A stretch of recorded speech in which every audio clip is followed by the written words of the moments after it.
This is African American History is American History. Welcome. I'm your host, Harlan Kearsley.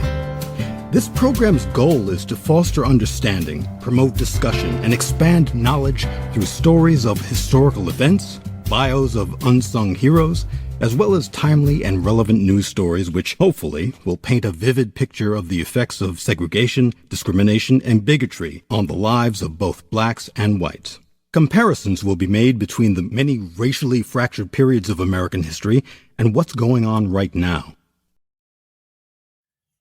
In 1871, the state of Georgia passed an Anti-Treason Act. This was a statute that made sedition, the conduct or speech that incites people to rebel against state authority, a capital crime. Now, the sentence for violation of the Anti-Treason Act was death. This law was never enforced until 1963. By July of 1963, the small town of Americus, Georgia, became famous when 4 civil rights workers, 1 black and 3 white, were arrested for registering blacks to vote. The Americus Four, as they were called, were all charged with sedition and faced the death penalty.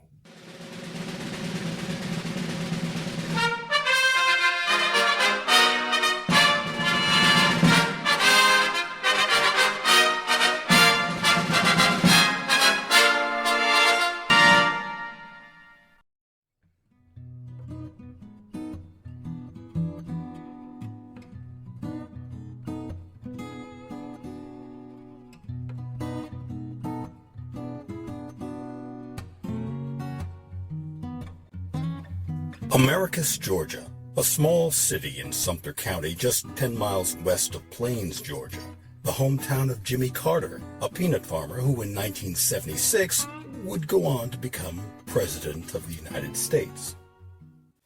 Peggy Dammond was a Student Nonviolent Coordinating Committee, or SNCC, voter registration field secretary. In the early 1960s, she worked in rural southwest Georgia with the Albany Freedom Movement. She spent over 3 weeks in jail, as well as lived with local sharecroppers and their families who daily risked their lives to protect and help the SNCC workers. She wrote this about Americus. Americus, Georgia, population 15,000, is a seat of Sumter County, where blacks outnumber whites. It is a farm town with peanut and pecan processing plants, a railroad spur, and 2 separate and unequal worlds. Whites live in gracious antebellum-style homes on tree-shaded streets. Blacks live in tin-roof shotgun shacks on dusty red dirt alleys. Americus is thoroughly segregated. Separate white and colored school systems, restrooms, cafes, and water fountains. Signs proclaiming white only and colored mark the barriers of white supremacy. In the early 1960s, Americus was a mean, tough, and extremely racist town. As a matter of fact, it was once considered one of the meanest towns in the Deep South.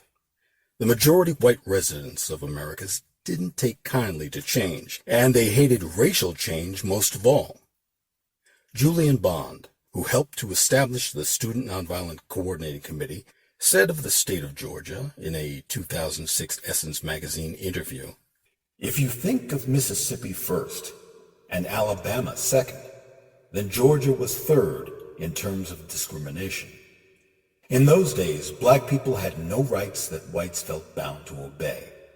You expected every outrage, and the worst that could happen would happen."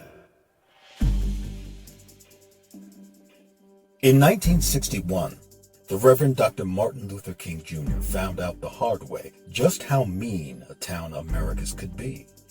He was arrested there for leading a nonviolent protest. The county sheriff, Fred Chappelle, threw Dr. King in a cell that wasn't fit for a hog. Sheriff Chappelle called him boy and even made Dr. King sweep the floor of the police station. Dr. King called Sheriff Fred Chappelle the meanest man in the world. And that's saying something, considering that in the Deep South in the early 1960s, outright hatred of a person because of the color of their skin was considered commonplace. Even after his involvement with the 1955 Montgomery bus boycott, by 1961, The Reverend Dr. Martin Luther King Jr.'s reputation still had yet to reach worldwide attention. So, there wasn't much of a mention in northern newspapers about Dr. King's mistreatment while in custody in the Americus jailhouse. It wouldn't be until late July of 1963 that northern media outlets would begin to shine a light on the depths of racism that existed in Americus and throughout Sumter County. That was when more than 30 African American girls, aged 13 to 15, were arrested. Their crime? Peacefully demonstrating for integration in Americus Georgia. The girls were sent to a stockade in Leesburg, a neighboring town in Lee County. They were all held there for over 2 months, in one filthy room with barred windows, no beds, and one broken toilet.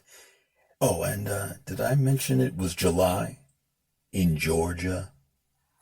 Danny Lyon, a SNCC photographer, managed to sneak into the stockade and take pictures while several of the imprisoned girls distracted the guards. All right, now y'all settle down, you hear? Officer, you got us all crammed into this one tiny room, and the toilet doesn't even work. Yeah? So? So, it stinks in here. Look, that's your problem, girl, not mine. Lyon's photographs provided indisputable proof of the horrific conditions these teenagers had to endure. By September 14, 1963, the front page of the national edition of the Chicago Defender read, "Kids sleeping on jail floor, America's hellhole for many." The story was so powerful it was picked up by many other national and international news outlets. Things only got worse during that same summer. Americus police officers arrested SNCC workers Ralph Allen, Don Harris, and John Perdue, as well as Zev Eleni, who was working with the Congress of Racial Equality, or CORE. Now, these men were arrested for organizing voter registration campaigns, nonviolent marches, boycotts, and basically advocating for the civil rights of blacks in Sumter County. The four were charged with insurrection and faced the death penalty.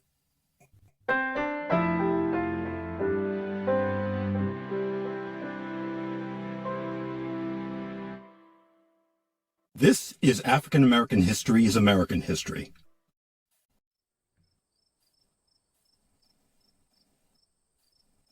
In the South, courage is a quiet thing.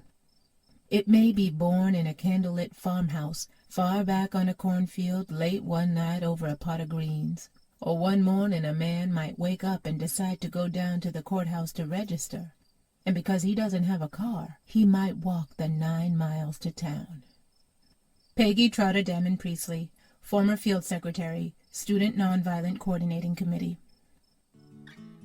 As the sedition trial began in Americus Georgia in the summer of 1963, national and international newspaper headlines dubbed the civil rights workers as the Americus Four. The arrest of the 4 civil rights workers captured headlines, in part because the activists all hailed from reputable northern universities. The Americus Four quickly became a cause to rally around for civil rights activists all across the country. Ralph Allen, Don Harris, and John Perdue were all SNCC field workers. However, Zev Eleni, a white Jewish man from Minneapolis, Minnesota, was an agricultural worker with CORE. Eleni became an advocate for civil rights and social justice, beginning in his teen years. Described as a soft-spoken and peaceful man, Eleni was an admirer of Mahatma Gandhi and nonviolent resistance to injustice. While attending the University of Minnesota, he helped found Students for Integration, a group dedicated to gaining housing and employment for minority students. As a freedom rider, Zev Eleni was arrested several times for testing the ban on segregated interstate travel in the Deep South. Now, it seems inconceivable today, but in 1963, Zev Eleni, along with the other 3 SNCC workers, faced death, simply for attempting to register black voters. They spent 4 months in jail without bond. Thanks to public pressure and extremely negative press for the town of Americus, the charges were ultimately dropped. By November of 1963, the Americus Four were finally released from prison. However, large-scale demonstrations didn't resume again in Americus until the summer of 1965. Zev Eleni continued to fight for justice throughout his lifetime. He died on November 1st, 2009, at the age of 71. Don Harris, the only black member of the Americus Four, later described the events in Americus in an interview for the Rutgers Oral History Archives this way. So, 4 months was a pretty long time. It was a pretty long time for most people in SNCC. Student Nonviolent Coordinating Committee, actually, who had been. Usually, if you're jailed for activism, it's 3 days, a week, or even 2 or 3, and you're out. So, my parents are sitting up in New York, having a heart attack, and fearing that all of their effort and time and energy to ensure that I became a solid, secure, middle-class success was just going down the toilet. My mother, who had never traveled to the South, got on a plane, flew to Atlanta, got on another plane, flew to Albany, Georgia, met C.B. King, and drove up from Albany to Americus to visit me in jail. SNCC field worker John Perdue died in 2014. A few years after the sedition trial in Americus, Perdue said in an interview, Later on, I met a guy who was at Morehouse, who told me, oh, you were one of the Americus Four. Yeah, me and my classmates, we used to, when we got home from the library or from class and we came back to our dorm room, we would call the Sumter County Sheriff's Office and ask to talk to Perdue, or Zev Eleni, or Don Harris, or Ralph Allen, and the sheriff would curse and hang up the phone, and we would call back at 3 o'clock in the morning, and call back at 4. My time in the movement was the formative and meaningful period of my life. What a unique opportunity it was to help change history. For more on Americus Georgia in the early to mid-1960s, may I recommend the following books. Locked Up for Freedom, Civil Rights Protesters at the Leesburg Stockade. This was published in 2017 and written by Heather E. Schwartz. And The Class of 65, A Student, A Divided Town, and the Long Road to Forgiveness.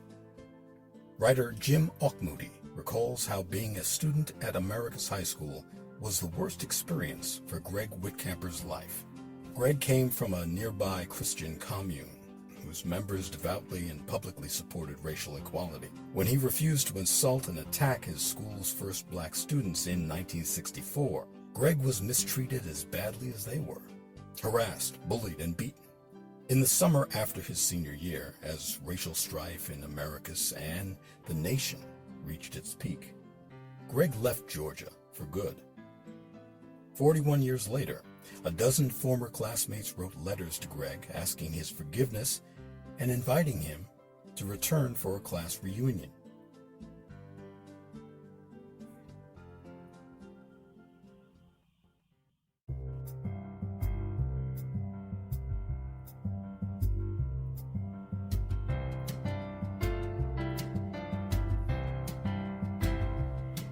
This has been African American History's American History. The episode you've been listening to, Once Upon a Time in Americus, was written and directed by Harlan Kearsley. The actors in this episode were Soraya Butler as SNCC Field Secretary Peggy Dammond and the young protester, Jeffrey Schubert as the prison guard and SNCC Field worker John Perdue, and Robert McKay as SNCC Field worker Don Harris.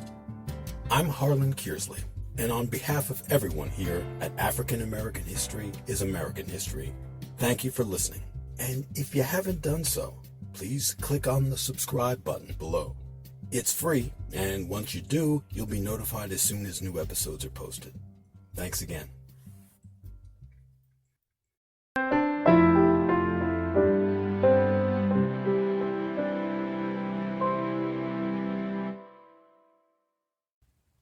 African American History is American History. Copyright H.C. Kearsley, 2019.